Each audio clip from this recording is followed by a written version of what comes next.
Kita ke informasi lainnya pemirsa, gerbang masuk negara ternyata punya tanda kutip jalur tikus berbaya mahal. Dari pengungkapan ini ditemukan adanya jatah bulanan bagi oknum Ditjen Bea Cukai sebesar 7 miliar rupiah. Di balik permainan kotor ini ada sektor UMKM yang berpotensi dirugikan.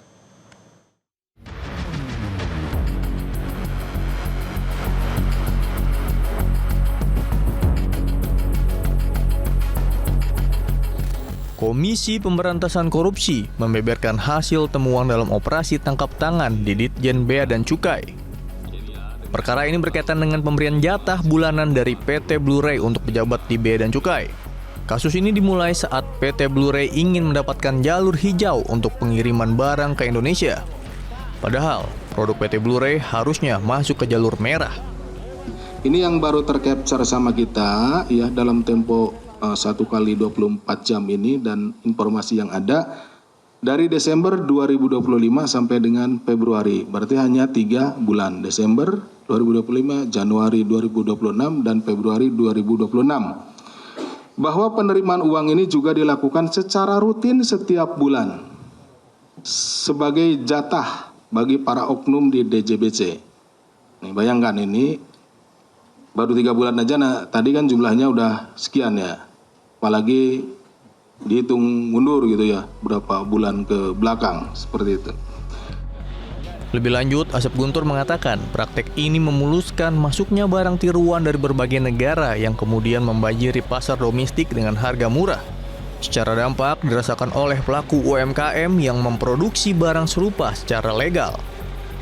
Bea Cukai merupakan garda terdepan dari negara sebagai palang pintu atau pintu masuk ya untuk mengawasi arus barang lintas batas dalam melindungi kepentingan nasional tentunya. Ketika banyak barang-barang yang masuk yang tidak seharusnya masuk dan itu akan mengganggu UMKM dan perekonomian negara, maka sangat disayangkan jika hal tersebut terjadi. Dan tentunya untuk memastikan penerimaan negara dari sektor kepabeanan sesuai dengan ketentuan. Memasukkan barang impor tidak sesuai prosedur dan ketentuan merupakan bentuk pelanggaran terhadap kepentingan negara dan ekonomi masyarakat karena secara langsung berdampak pada para pelaku usaha mikro kecil dan menengah atau UMKM yang seharusnya mendapatkan perlindungan dari negara. Peredaran barang impor yang tidak sah juga bertentangan dengan visi dan misi Bapak Presiden yang menempatkan penguatan ekonomi rakyat sebagai prioritas khususnya melalui perlindungan dan pemberdayaan UMKM sebagai tulang punggung ekonomi nasional.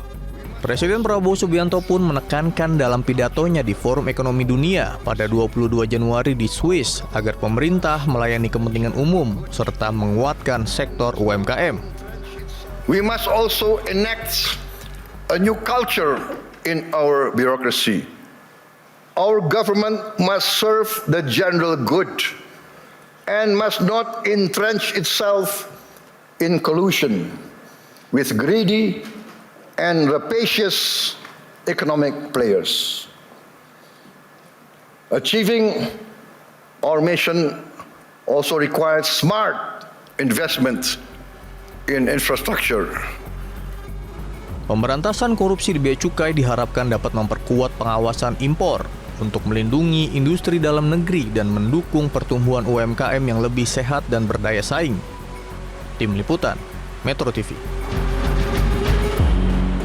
Jelajahi cara baru mendapatkan informasi. Download Metro TV Extend sekarang.